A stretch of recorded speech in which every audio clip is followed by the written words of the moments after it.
Hola a todos, bienvenidos a un nuevo video. Hoy vamos a explorar los rincones más oscuros de Wikipedia. Como muchos saben, Wikipedia alberga millones de artículos, pero algunos son tan perturbadores y escalofriantes que te quitarán el sueño. Casos reales que superan cualquier película de terror, experimentos que no deberían haber existido nunca y situaciones tan bizarras que parecen sacadas de una pesadilla. Hoy vamos a explorar juntos los rincones más oscuros de Wikipedia en este iceberg que te llevará desde lo inquietante hasta lo absolutamente terrorífico. Comenzamos este primer nivel con la lista de desapariciones misteriosas, con el cual te vas a dar cuenta de que la cantidad de personas desaparecidas va desde adultos, niños y ancianos, los cuales, dependiendo del caso, te puedes encontrar desde la última vez que fueron vistas estas personas hasta el último respiro que dieron antes de desaparecer misteriosamente. Si miras y buscas con detenimiento, hay infinidad de casos de asesinatos y secuestros que, ya de por sí, lo hacen más escalofriante, datando desde antes de 1800 hasta la actualidad. La gente sombra son figuras humanoides oscuras que miles de personas afirman haber visto con el rabillo del ojo. No son alucinaciones ni sueños, son avistamientos reportados por gente completamente cuerda en todo el mundo. Estas entidades aparecen como siluetas humanas completamente negras que se mueven por tu visión periférica, pero cuando volteas a verlas directamente, desaparecen. Lo más perturbador es que muchos testigos describen la misma sensación, una presencia malévola que los observa desde las sombras, con una sensación de terror puro. Como si estas entidades irradiaran una energía completamente malévola. En los niveles más profundos de la perturbación humana encontramos la fotografía post-mortem, una práctica que convirtió la muerte en arte macabro. Familias victorianas no solo fotografiaban a sus muertos, sino que los preparaban para parecer vivos, maquillaje, poses naturales, ojos abiertos artificialmente. Algunos photographers llegaron al extremo de usar soportes ocultos para mantener los cuerpos erguidos, creando la ilusión perfecta de que la persona simplemente estaba descansando. Lo más escalofriante es que muchas de estas fotografías aún circulan en internet y probablemente has visto algunas sin saber que estabas mirando a un cadáver. Oscar era un gato aparentemente normal que trabajaba como animal terapeuta en un hogar de ancianos en Rhode Island, hasta que el personal médico descubrió su habilidad más escalofriante. Podía predecir la muerte con una precisión inquietante. Durante más de 13 años, cada vez que Oscar se acercaba a la habitación de un paciente y se acurrucaba junto a él, esa persona fallecía horas después o a la mañana siguiente. Sin ninguna explicación científica concluyente, el personal llegó a confiar en su comportamiento como una señal silenciosa de que el fallecimiento de alguno de los pacientes estaba cerca. Su misteriosa habilidad convirtió a Oscar en una figura casi inexplicable y profundamente perturbadora. El experimento ruso del sueño es una historia de terror creepypasta que circuló ampliamente por internet, no es un experimento real, sin embargo. La historia ficticia describe supuestamente un experimento soviético de los años 1940 donde mantuvieron a 5 prisioneros despiertos durante 15 días usando un gas estimulante, con resultados horribles y sobrenaturales, dando como resultado una de las historias de terror más aterradoras no solo de Wikipedia sino de todo el internet como tal. La colonia de Roanoke, la colonia perdida. La colonia de Roanoke, también conocida como la colonia perdida, es uno de los misterios más inquietantes de la historia temprana de Estados Unidos. En 1587, un grupo de 115 colonos ingleses, liderados por John White, se estableció en la isla de Roanoke, actual Carolina del Norte. Entre ellos se encontraba su nieta, Virginia Dare, la primera niña inglesa nacida en América. White regresó a Inglaterra en busca de provisiones, pero no pudo volver sino hasta 1590 debido a la guerra contra España. Cuando finalmente regresó, la colonia había desaparecido por completo. Las casas estaban desmanteladas, no destruidas, y no había señales de lucha, ni restos humanos. La única pista, la palabra Croatoan tallada en un poste de madera. Otra inscripción parcial, CRO, aparecía grabada en un árbol cercano. Teorías sobre su destino apuntan desde asimilación con tribus nativas locales, como los Croatoan o Ateras. Fallecimiento por hambre, enfermedades o conflictos con otras tribus. Ataques por parte de fuerzas españolas, enemigas de Inglaterra en ese momento. La colonia de Roanoke se ha convertido en una historia de advertencia, una cicatriz misteriosa en los inicios de la colonización.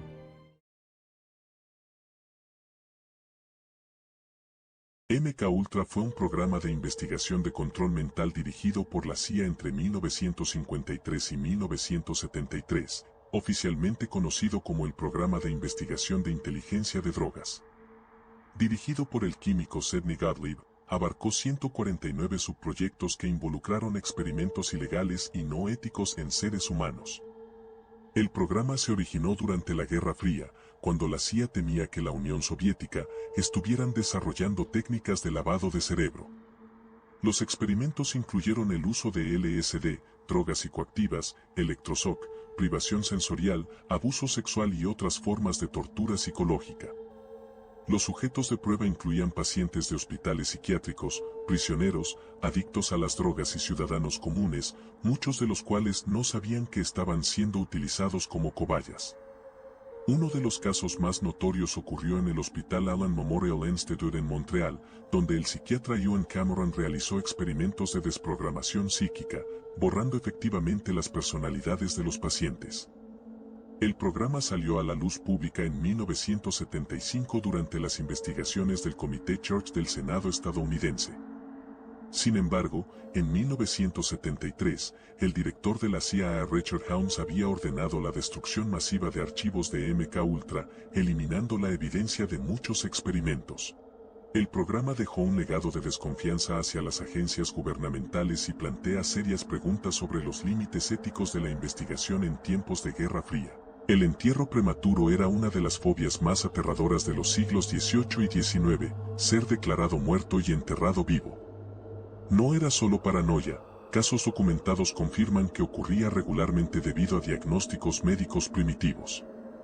Durante epidemias de cólera, peste y otras enfermedades, las víctimas entraban en estados catatónicos que simulaban la muerte. Sin estetoscopios ni conocimiento médico avanzado, doctores declaraban muertos a pacientes inconscientes pero vivos. Los cuerpos eran enterrados rápidamente para prevenir contagios. Los casos más horripilantes incluyen exhumaciones que revelaban ataúdes con marcas de arañazos internos, cuerpos en posiciones contorsionadas y evidencia de intentos desesperados de escape. En algunos cementerios, hasta los cuerpos exhumados mostraban signos de haber estado vivos al momento del entierro. En 1968, el Reino Unido fue testigo de uno de los casos más inquietantes en su historia criminal. Mary Bell, una niña de tan solo 10 años, fue declarada culpable por la muerte de 2 niños pequeños en la ciudad de Newcastle. La naturaleza de los crímenes, así como su actitud durante la investigación y el juicio, sorprendieron tanto a las autoridades como a la opinión pública. Se destacó su comportamiento frío y la ausencia de remordimiento, lo que despertó un debate sobre la responsabilidad penal en menores y los efectos del trauma infantil. Investigaciones posteriores revelaron que Mary había crecido en un entorno de violencia y abuso extremo. Su madre, Betty, tenía antecedentes complejos y su hogar era un lugar marcado por el descuido y la explotación. Este entorno tóxico habría jugado un papel clave en su desarrollo psicológico. Tras ser internada en un centro especializado, Mary Bell fue liberada a los 23 años con una identidad protegida por el Estado. Joyce Denson murió sola en su apartamento de Londres en 2003, pero su cuerpo no fue descubierto hasta 2006, 3 años después. Cuando la encontraron, había quedado reducida a un esqueleto sentado frente al televisor, que aún estaba encendido. Lo más perturbador del caso no fue solo la descomposición, sino el misterio que la rodeaba. Joyce era una mujer atractiva de 38 años que había tenido relaciones con hombres exitosos y trabajado en firmas prestigiosas. No era una ermitaña, tenía familia, amigos y una vida social activa. Sin embargo, nadie la echó de menos durante 3 años. Sus facturas se pagaban automáticamente, enmascarando su muerte. Los vecinos asumieron que el mal olor provenía de basura acumulada. Las cartas se apilaron sin que nadie investigara. El caso expuso la brutal realidad del aislamiento urbano moderno. Joyce había cortado gradualmente contactos con familia y amigos, posiblemente huyendo de una relación abusiva. Su muerte pasó desapercibida en una sociedad donde es posible desaparecer sin dejar rastro. Cuando finalmente encontraron su cuerpo, estaba tan descompuesto que la causa de muerte nunca pudo determinarse. Joyce Benson se convirtió en símbolo de la soledad moderna, una muerte que revela cómo alguien puede ser olvidado completamente mientras la vida continúa a su alrededor.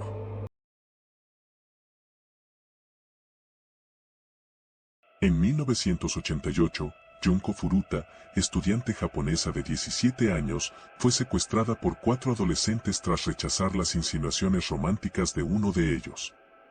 Durante 44 días la mantuvieron cautiva en una casa familiar. Durante su cautiverio, Junko fue sometida a abusos sistemáticos y torturas que no pueden describirse en detalle por la naturaleza extrema de los actos. Su sufrimiento duró más de un mes antes de que finalmente sucumbiera en enero de 1989.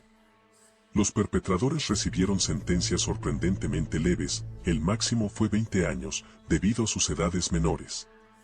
El caso expuso fallas graves en el sistema judicial juvenil japonés y generó indignación nacional. Junko Furuta se convirtió en símbolo de una de las tragedias más impactantes del Japón moderno, recordada por representar los límites más oscuros de la crueldad humana y la importancia de proteger a las víctimas vulnerables. En febrero de 1959, 9 excursionistas experimentados murieron misteriosamente en los montes Urales de Rusia. El grupo, liderado por Igor Yatlov, estableció campamento en una montaña que los locales llamaban Montaña de la Muerte. La tragedia comenzó cuando cortaron su tienda desde adentro durante una tormenta nocturna y huyeron descalzos hacia el frío mortal de menos 30 grados centígrados. Sus cuerpos fueron encontrados semanas después en circunstancias inexplicables. Algunos murieron de hipotermia, pero otros presentaban lesiones extrañas, fracturas masivas sin heridas externas, como si hubieran sido aplastados por una fuerza inmensa. Los investigadores soviéticos concluyeron que una fuerza natural desconocida causó las muertes y clasificaron el caso por décadas. Testigos reportaron luces naranjas extrañas en el cielo esa noche. Las teorías incluyen avalancha, experimentos militares secretos, armas sónicas soviéticas o incluso encuentros extraterrestres. Sin embargo, muchos expertos consideran esta explicación insuficiente. El paso Dyatlov permanece como uno de los misterios más inquietantes del siglo XX, 9 personas experimentadas que huyeron aterrorizadas de su refugio hacia una muerte segura en el frío siberiano. En julio de 1518, la ciudad de Estrasburgo fue testigo de uno de los fenómenos más extraños de la historia, la plaga de la danza.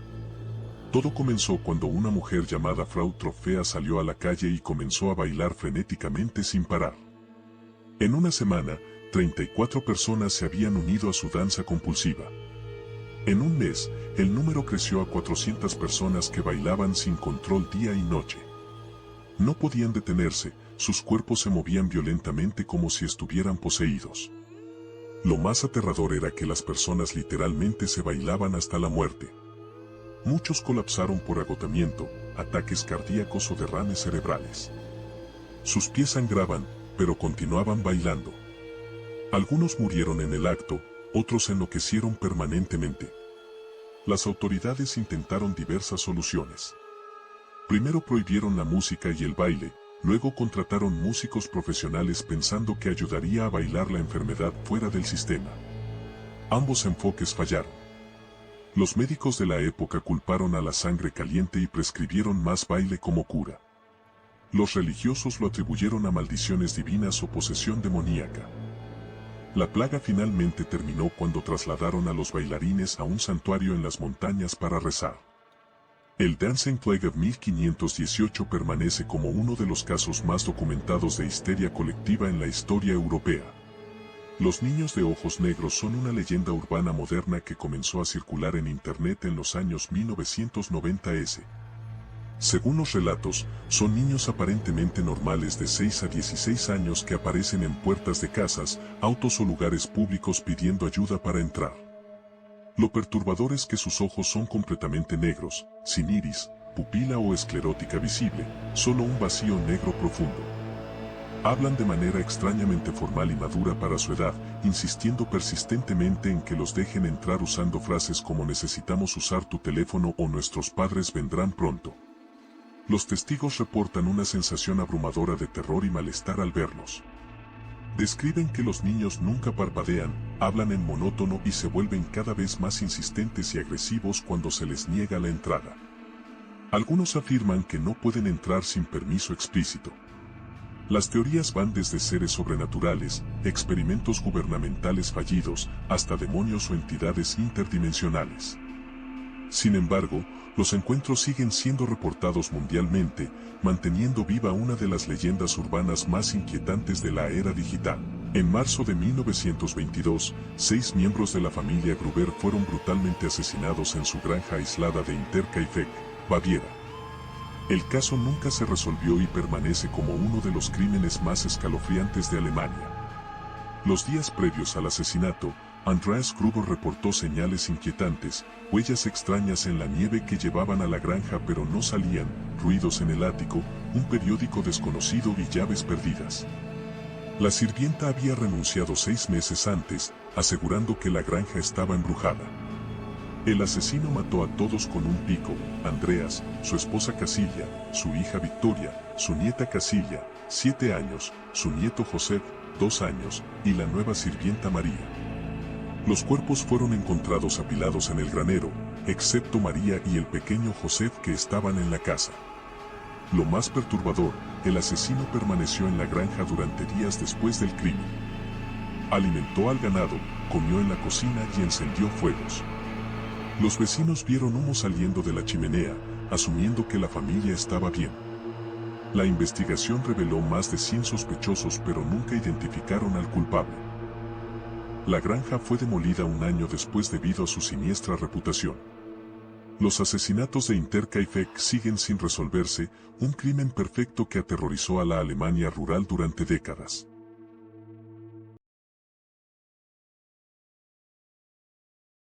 El Escuadrón 731 fue una unidad militar japonesa secreta que operó en China entre 1937 a 1945, oficialmente dedicada a investigación y prevención de enfermedades. En realidad, dirigida por Shiro Ishii, realizó experimentos médicos atroces en seres humanos vivos. La unidad construyó un complejo masivo en Pingfang, cerca de Harbin, donde realizaron vivisecciones sin anestesia, infectaron deliberadamente a prisioneros con peste, cólera, antrax y otras enfermedades letales. Estudiaron los efectos de la congelación sumergiendo extremidades en agua helada y probaron granadas y lanzallamas en víctimas conscientes. Los sujetos, llamados despectivamente troncos, incluían prisioneros de guerra. Se estima que murieron al menos 10.000 personas en estos experimentos, incluyendo mujeres, hombres y niños. Los experimentos más atroces incluyeron cirugías sin anestesia para observar órganos funcionando, transfusiones de sangre de caballo y de muchos otros animales, y pruebas de armas biológicas que liberaron pulgas infectadas sobre poblaciones civiles, causando brotes de peste. Los crímenes del Escuadrón 731 representan algunos de los actos más inhumanos documentados en la historia médica, rivalizando con los experimentos nazis en crueldad sistemática. En 1971, el psicólogo Philip Zimbardo condujo uno de los experimentos más controvertidos de la historia, el experimento de la prisión de Stanford. El objetivo era estudiar cómo las personas se adaptan a roles de poder y sumisión en un entorno carcelario simulado. Zimbardo reclutó 24 estudiantes universitarios psicológicamente estables y los dividió aleatoriamente en guardias y prisioneros. Los guardias habían creado rutinas de tortura psicológica, obligaban a los prisioneros a hacer flexiones, los despertaban en medio de la noche para recuentos, los forzaban a limpiar inodoros con las manos desnudas y los humillaban sexualmente. El experimento demostró la facilidad con que personas normales pueden convertirse en perpetradores de abuso cuando se les otorga poder institucional. Armin Meiwes, conocido como el caníbal de Rotemburgo, protagonizó uno de los crímenes más perturbadores de la historia reciente de Alemania. Su caso no fue un asesinato típico, sino un acto de canibalismo voluntario que desdibujó por completo los límites entre lo legal y lo moral. Todo comenzó en 2001, cuando Meiwes publicó un anuncio en internet buscando a un hombre que estuviera dispuesto a ser sacrificado y consumido. Su nombre era Bernd-Jürgen Armando Brandes, un ingeniero de 43 años, que aceptó el encuentro y el destino que se le proponía. El 9 de marzo, Brandes llegó voluntariamente a la casa de Meiwes en Rotemburgo. Lo que ocurrió allí fue grabado en video. Tras un acuerdo entre ambos, amputaron una parte del cuerpo de Brandt y trataron de cocinarla y comerla juntos. Brandt sobrevivió durante horas en estado de agonía, hasta que finalmente Meiwes lo mató y conservó su cuerpo en el congelador. Durante varios meses, Meiwes consumió aproximadamente 20 kilos de carne humana. No fue detenido sino hasta un año después, en 2002, cuando intentó encontrar otra víctima por internet. Su arresto abrió un debate legal sin precedentes. ¿Puede considerarse asesinato si la víctima lo consintió? En un primer juicio fue condenado por homicidio y recibió una pena de 8 años y medio.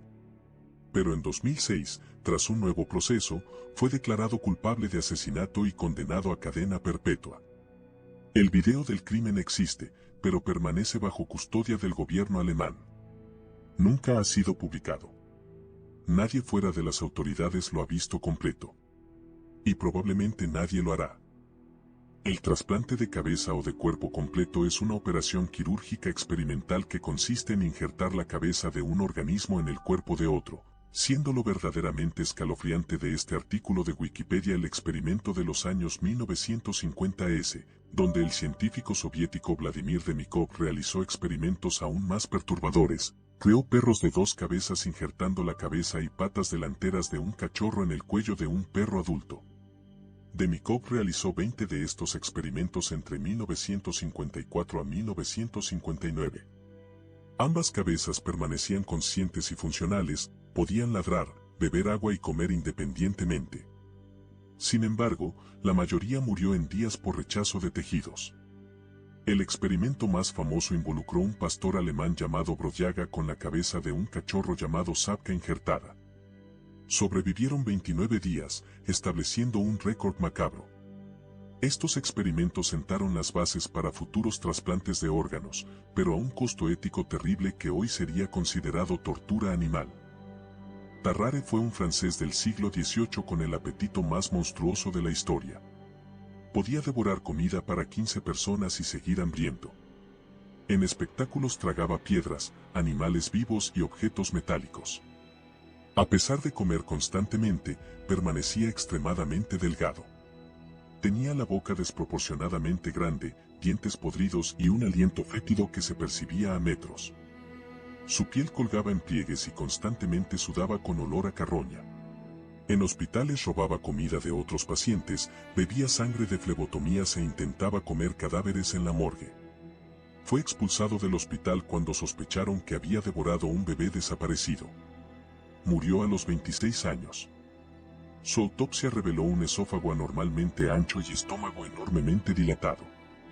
Tarrare representa uno de los casos médicos más inexplicables y perturbadores jamás documentados, un hombre cuyo hambre sobrenatural lo convirtió en una aberración de la naturaleza humana.